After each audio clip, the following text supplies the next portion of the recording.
আমার ঝুমকা দাম দিতে হবে। দাম দিতে হবে। দেখো কবি, এই পুরুষ শাসিত সমাজে নারীরা কত অসহায়। কোথায় স্বামী স্ত্রীর খবর নেবে তা না, বেচারি নিজেই এসেছে স্বামীকে খুঁজতে। বন্ধ হবে আমার আব্বা কোথায় দাদু? জাহাপনার কারাগারে আমার আব্বাকে মুক্তি দেন দাদু। ये क्या होता है बाबू? बाबू तेरी तो सभी है। 70-এর 4 নক্ষত্র, রূপবান থেকে গ্ল্যামার কুইন। 70-এর দশক বাংলাদেশের চলচ্চিত্রের জন্য এক উত্তাল এবং রোমাঞ্চকর সময়। সদ্য স্বাধীন দেশ, মানুষের চোখে নতুন স্বপ্ন, আর বিনোদনের একমাত্র মাধ্যম সিনেমা হল। সেই সময় রূপালী পর্দায় এমন কিছু নক্ষত্রের উদয় হয়েছিল যারা কেবল নায়িকা ছিলেন না, ছিলেন এক একটি ট্রেন্ড, এক একটি অধ্যায়। আমরা যখন সেই সোনালী যুগের কথা বলি, তখন কবরী, শাবানা, ববিতার নাম যেমন আসে, ঠিক তেমনি আরও 4টি নাম সেই আকাশকে আলোকিত করে রেখেছিল ভিন্ন ভিন্ন রঙে। একজন ছিলেন 2 দেশের সীমানা জয় করা কিংবদন্তি, একজন ছিলেন লোকজ বাংলার শাশ্বত রূপ, আরেকজন নিয়ে এসেছিলেন পাশ্চাত্য গ্ল্যামার আর সাহসিকতা, আর অন্যজন ছিলেন স্টাইল এবং নাচের ছন্দে অনন্য। হ্যাঁ, আজ আমরা শুনব শবনম, সুজাতা, অলিভিয়া এবং নূতনের গল্প, যারা প্রত্যেকেই ছিলেন নিজ নিজ ধারায় অপ্রতিদ্বন্দ্বী।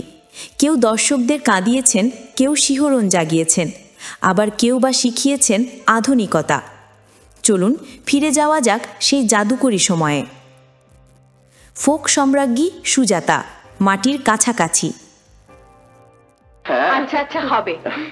নানু ভাই এত দূর থেকে এসেছে, আগে একটু বিশ্রাম নিতে দে।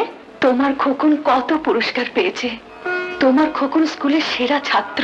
আমাদের গল্পের শুরুটা করি মাটির সুর দিয়ে। তখন 1965 সাল। বাংলা চলচ্চিত্রে মুক্তি পেল এমন একটি ছবি যা পাল্টে দিল সব হিসেব নিকেশ। ছবির নাম রূপবান। আর সেই ছবির নাম ভূমিকায় যিনি অভিনয় করলেন, তিনি রাতারাতি হয়ে উঠলেন বাংলার ঘরে ঘরে পরিচিত এক নাম, সুজাতা। আসল নাম ছিল তন্দ্রা মজুমদার। জন্ম 1947 সালে কুষ্টিয়াতে। কিন্তু পর্দায় যিনি যখন এলেন, তখন তিনি শুধুই সুজাতা। তাকে বলা হয় বাংলা চলচ্চিত্রের ফোক সাম্রাজ্ঞী। কেন জানেন? কারণ তার 300-তধিক চলচ্চিত্রের মধ্যে 50টিরও বেশি ছিল ফোক বা লোকজ ঘরানার। গ্রাম বাংলার মানুষ যারা শহরের চাকচিক্য বোঝে না, তারা সুজাতার মুখের দিকে তাকিয়ে খুঁজে পেত নিজেদের গল্প। তার সরল চাহনি, চোখের জল আর আবেগঘন অভিনয় দর্শকদের মন্ত্রমুগ্ধ করে রাখত। শুধু অভিনয় নয়, তিনি ছিলেন একাধারে প্রযোজক এবং পরিচালক। চলচ্চিত্র শিল্পের প্রতি তার এই অসামান্য অবদানের জন্য তিনি পেয়েছেন জাতীয় চলচ্চিত্র পুরস্কারের আজীবন সম্মাননা এবং 21 পদক। সুজাতা প্রমাণ করেছিলেন গ্ল্যামার ছাড়াও শুধু অভিনয় আর মাটির গল্প দিয়েও একজন নায়িকা যুগের পর যুগ টিকে থাকতে পারেন। আজও যখন রূপবান ছবির কথা ওঠে, তখন মানসপটে ভেসে ওঠে সেই 12 বছর বনবাসে যাওয়া এক নারীর মুখ, আমাদের প্রিয় সুজাতা।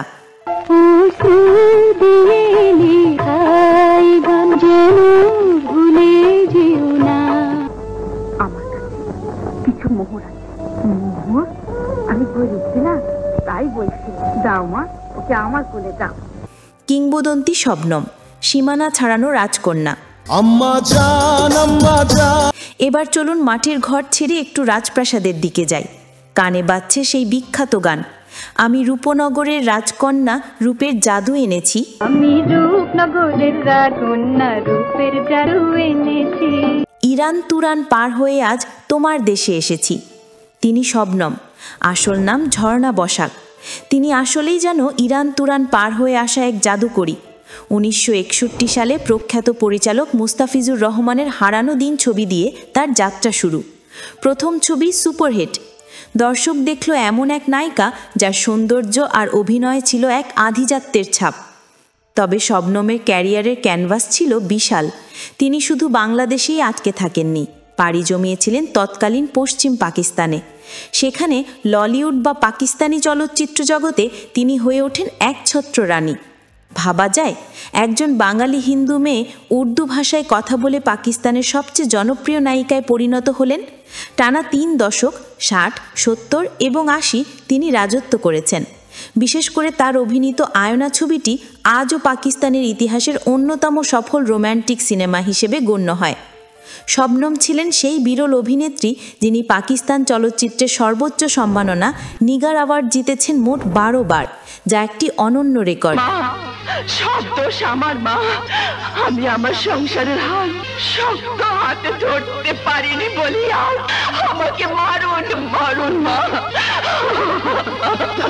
90-র দশক পর্যন্ত প্রায় 185টি ছবিতে অভিনয় করেছেন তিনি। দেশ ও দেশের বাইরে দুই বাংলা এবং পাকিস্তানে সমান জনপ্রিয় নায়িকা হয়তো ইতিহাসে একজনই।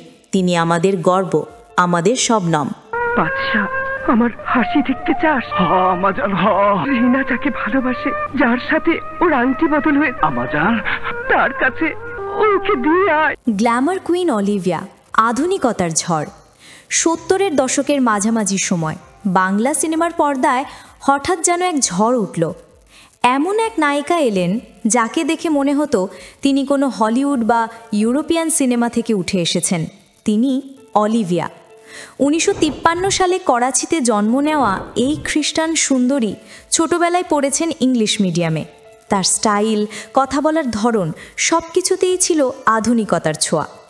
ঢাকায় এসে হোটেল পূর্বানীতে রিসেপশনিস্ট হিসেবে কাজ করতেন, সেখান থেকেই মডেলিং।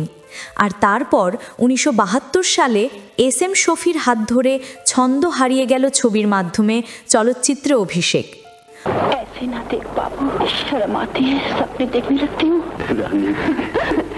অলিভিয়া ছিলেন বাংলা সিনেমার প্রথম পূর্ণাঙ্গ গ্ল্যামার কুইন।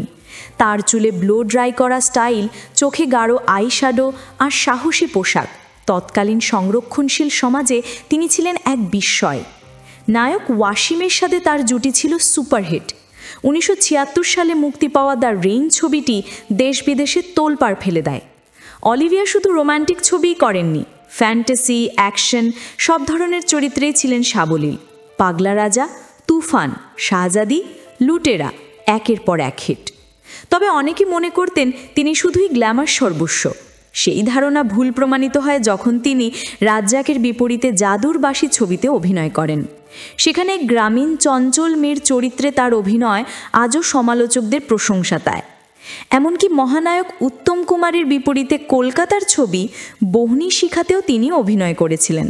মাত্র 53টি চলচ্চিত্র, কিন্তু অলিভিয়া যে ছাপ রেখে গেছেন তা আজও অমলিন। তিনি ছিলেন বাংলা সিনেমার ফ্যাশন আইকন। ঐশ্বর্যের অহংকারে মানুষ যে কত বড় অমানুষ হতে পারে তার জলজ্যান্ত প্রমাণ আপনি, আপনার সন্তান। তুমি কি করে ভাবলে আমি সেই প্রস্তাব মেনে নেব? মায়ের হাতে মেয়ের খুনের ইতিহাস রচনা করব। স্টাইলিশ হিরোইন নতুন ভোরের আলো। গ্ল্যামারের কথা যখন হচ্ছে তখন আরেকজনের কথা না বললেই নয়। তিনি নামের মতোই ছিলেন সবসময় নতুন। ফারহানা আমিন রত্না, কিন্তু দর্শক তাকে চেনে নূতন নামে। 1969-70 নতুন প্রভাত ছবির মাধ্যমে তার অভিষেক। 70-এর দশকে তিনি ছিলেন অন্যতম সুন্দরী এবং স্টাইলিশ নায়িকা। নূতনের সবচেয়ে বড় গুণ ছিল তার নাচ এবং নিজেকে প্রেজেন্ট করার ক্ষমতা। তিনি যখন পর্দায় আসতেন তার উপস্থিতিই বলে দিত তিনি লম্বা রেসের ঘোড়া। নূতন শুধু বাণিজ্যিক ছবিতেই সীমাবদ্ধ ছিলেন না, সময়ের সাথে সাথে তিনি নিজেকে ভেঙেছেন। 90-এর দশকে এসেও তিনি ছিলেন সমান প্রাসঙ্গিক। 1991 সালে স্ত্রীর পাওনা ছবিতে অভিনয়ের জন্য তিনি শ্রেষ্ঠ পার্শ্ব চরিত্রে জাতীয় চলচ্চিত্র পুরস্কার পান। নায়করাজ রাজ্জাক থেকে শুরু করে সেই সময়ের সব দাপুটে নায়কের সাথেই তিনি কাজ করেছেন। তার ফ্যাশন সেন্স, চুলের স্টাইল এবং সাবলীল অভিনয় তাকে দর্শকের খুব কাছে নিয়ে গিয়েছিল। তিনি প্রমাণ করেছিলেন একজন নায়িকা চাইলে যুগের পর যুগ নিজের জনপ্রিয়তা ধরে রাখতে পারেন। আজ আমরা শুনলাম 70-এর দশকের 4 ভিন্ন ধারার রানীর গল্প। সুজাতা আমাদের শিখিয়েছিলেন কিভাবে মাটির গল্প বলতে হয়। শবনম দেখিয়েছিলেন কিভাবে প্রতিভা দিয়ে সীমানা জয় করতে হয়। অলিভিয়া নিয়ে এসেছিলেন সাহসিকতা আর আন্তর্জাতিক গ্ল্যামার। আর নূতন শিখিয়েছিলেন স্টাইল আর সময়ের সাথে তাল মিলিয়ে চলা। তারা 4 জনই ছিলেন 4 মেরুর, কিন্তু তাদের গন্তব্য ছিল একটাই, দর্শকের হৃদয়। আজ হয়তো মাল্টিপ্লেক্সের যুগে তাদের সেই ছবিগুলো আর বড় পর্দায় দেখা যায় না, কিন্তু ইউটিউবের কোনো এক কোণে বা বাবা মায়ের পুরনো অ্যালবামে তারা আজও জীবন্ত। তাদের অভিনীত 185টি বা 53টি সিনেমা কেবল সংখ্যা নয়, এগুলো আমাদের ইতিহাসের দলিল। এই 4 নক্ষত্র বাংলা চলচ্চিত্রকে যে ভিত্তি দিয়ে গেছেন তার উপর দাঁড়িয়েই আজকের ইন্ডাস্ট্রি। আজকের এই সময় ভ্রমণ কেমন লাগলো? এই 4 জনের মধ্যে আপনার প্রিয় কে, বা কোন সিনেমাটি আপনার মনে দাগ কেটে আছে? কমেন্টে আমাদের অবশ্যই জানাবেন। বাংলা চলচ্চিত্রের সোনালী দিনের এমন আরও গল্প শুনতে আমাদের সাথেই থাকুন। ধন্যবাদ। নিশ্চয়ই ওর স্বামী ওর সরলতার সুযোগ নিয়ে ওর সর্বনাশ করে পালিয়েছে।